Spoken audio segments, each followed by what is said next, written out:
வணக்கம் ஃப்ரெண்ட்ஸ், நான் உங்களுமா என்ன ரெசிபிங்க உங்களுக்காக இன்றைக்கி ஒரு அட்டகாசமான ரெசிபி தான் செஞ்சு காட்ட போகிறேன். அதாவது இது வந்து மருத்துவ குணமுள்ள ரெசிபின்னு சொல்லலாம். சரிங்களா?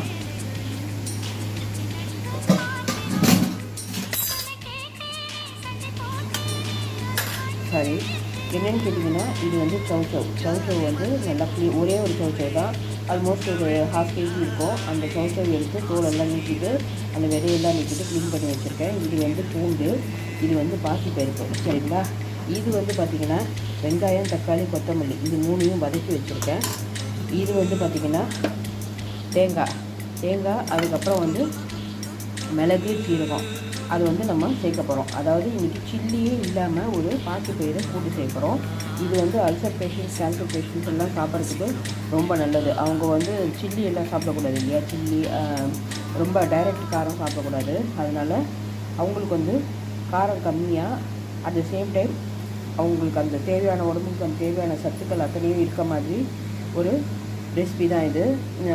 சவுசவ், இது பாசிப்பயிறு, இது பூண்டு, இது தேங்காய், இது வந்து வெங்காயம், தக்காளி, கொத்தமல்லி. சரிங்களா? வாங்க எப்படி செய்யணும்னு பார்க்கலாம். ஃபஸ்ட்டு வந்து நான் இந்த பாசிப்பயிறு வந்து நல்லா கழுவி வச்சுருக்கேன். இதை வந்து இப்போ குக்கரில் சேர்த்துடலாம். இந்த கூட்டு செய்கிறது ரொம்ப ஈஸி தான். அடுத்தது கூடவே இந்த சவுசவ் சேர்த்துடலாம். அடுத்தது இந்த பூண்டை சேர்த்துடலாம். இப்போது இன்னொரு ஐட்டம் சேர்க்க போகிறோம். அதுக்கு ஃப்ரெண்ட்ஸ், இந்த மஞ்சள் தூள் தான் சொன்னேன். இப்போ வந்து நம்ம இந்த கூட்டுக்கு தேவையான தண்ணி சேர்த்துடலாம். தண்ணி சேர்த்துட்டு இதை அடுப்பில் வச்சிடலாம்.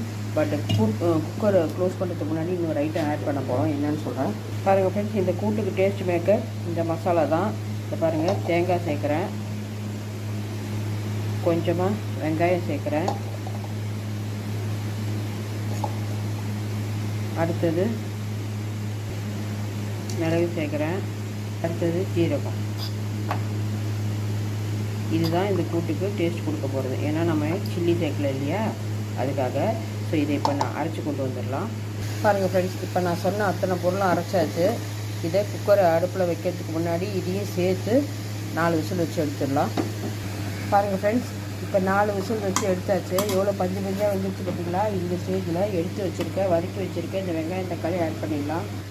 பாருங்கள் ஃப்ரெண்ட்ஸ், ஆன்டி கேன்சர் சவுசவ் கூட்டு சூப்பராக தயாராகிடுச்சு. இதில் சேர்த்துருக்க அத்தனை பொருளுமே கேன்சர் பேஷண்ட்ஸு சாப்பிடக்கூடிய பொருட்கள் தான். இதில்